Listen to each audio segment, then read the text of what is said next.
د بېنظیر 19500 روپو قسط چې دی دا به تاسو ته رقم نه میلاویږي او د 3 روپۍ چې دي دا به تاسو ته رقم نه میلاویږي. په دې ویډیو کې له مکمل معلومات در کوم. دا ویډیو معلوماتي او د غریبانو دپاره تاسو ویډیو راوالی دا مخکې شیر کړئ چې نورو کسانو ته هم ورورسي، ځکه زیاتر کسان دې ته انتظار کوي.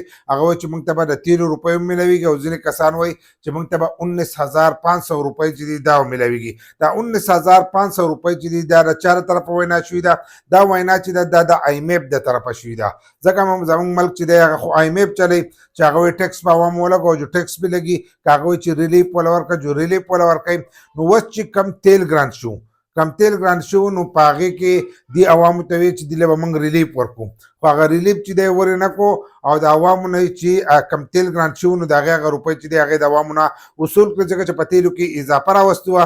نو په تیلو او په ډیزلو په دې کې اضافه ورسره هم راغلې وه. چې اضافه راغلې وه نو د IMF د طرفه ورته دغه وینا شوې چې عوامو له به تاسو ریلیف نه ورکوئ، خو کوم چې د بېنظیر روپۍ اخلي نو هغې کسانو له چې دی هغو له تاسو اضافه چې ده دا راوستی شئ او اضافه والا پکې څومره راوستی شئ؟ 5000 روپۍ چې دي دا والا پکې تاسو اضافه راوستی شئ. نو حکومت چې دی هغه ورته ښه کړي وه چې 15000 روپۍ چې دي دا به پکې موږ اضافه راولو. ځینې کسان تاسو ته دا خبره کوي چې د حکومت د طرفه به 2000 روپۍ هم میلاویږي. نو د 2000 روپو خبره چې دا هغه تر اوسه پورې نه ده راغلې، د هغې د طرفه څه معلومات نه دي راغلي، خو دغه معلومات راغلي چې 15000 روپۍ چې دي دا به تاسو ته سیوا میلاویږي. 15000 روپۍ به سیوا میلاویږي، خو داسې به نه وي چې کم کسان دا اوس په تمه ناست چې هغه وایي چې موږ ته به اوس دغه 15000 روپۍ چې دي دا به سیوا میلاویږي. که تاسو وګورئ تېر شوی قسط چې دی هغه تاسو ته 14500 روپۍ میلاو شوی، خو د هغې نه مخکې وګورئ نو تاسو ته 13500 روپۍ میلاو شوی. نو د جنورۍ په میاشت کې چې دی په دې کې اضافه راغلې وه او تاسو ته میلاو شوی 14500 روپۍ چې دي دا تاسو ته میلاو شوي.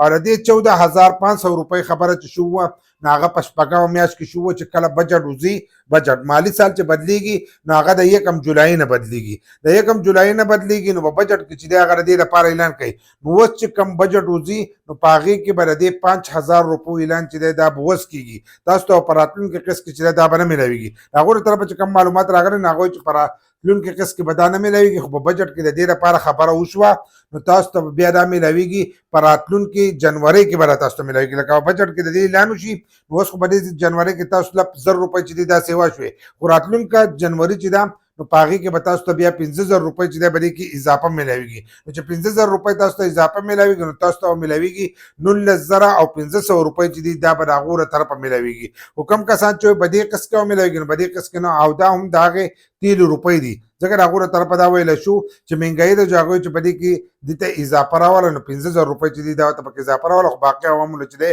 ریلیف مو ورکړه. وایي کوم چې د بېنظیر روپۍ اخلي نو هغو ته به دغه اضافه راځي. نو دغه اضافه چې دی دا به تاسو ته په هغې کې میلاویږي. نو دغه معلومات راغلو ما چې ستاسو سره شیر کړم. تاسو دا ویډیو راولی دا مخکې شیر کړئ چې نورو کسانو ته هم ورورسي. خو د جنورۍ پورې صبر وکړئ، په جنورۍ کې به تاسو ته 19500 روپۍ چې دي دا به تاسو ته میلاویږي.